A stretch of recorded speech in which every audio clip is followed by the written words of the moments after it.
Hello and welcome back to my channel.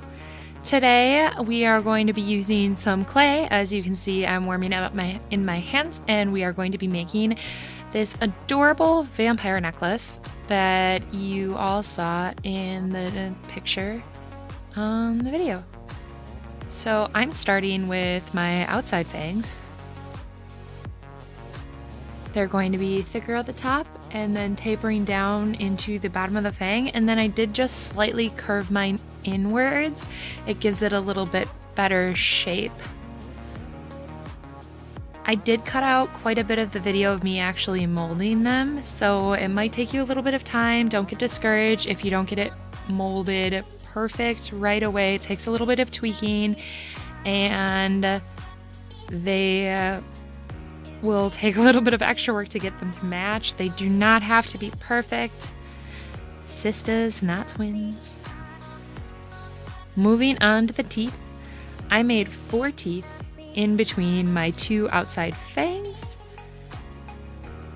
Little bit more square, again with them being thicker at the top and then thinner in width at the bottom, but not pointy like the fangs are. So here we have the 2 center teeth. And again, I'm trying to match them fairly close to each other, but it doesn't have to be perfect. And then moving to the 2 smaller ones on the outside.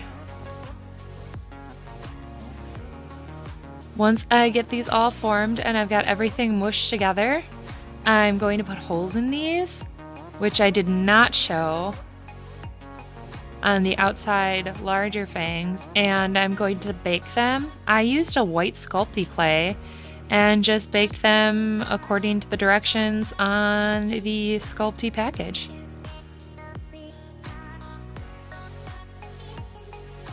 Here we got them mushed together.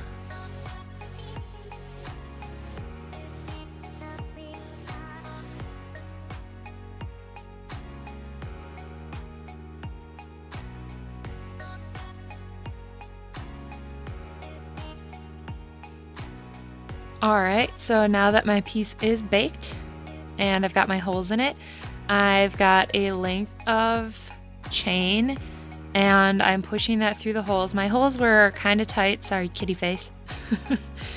So it did take a little bit of finagling to be able to get my chain through these super small holes that I had punched in my clay.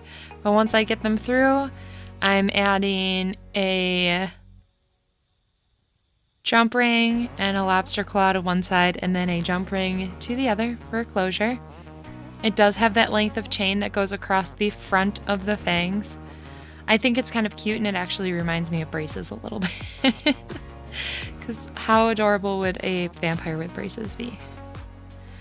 So I've got a scrap of fringe. I'm using hot glue and then gluing that right down to the back and pressing it in. Make sure it's nice and tight. Pressing hot glue into fabrics and fibers makes it stick amazingly. So make sure that you're getting that glue into the fibers.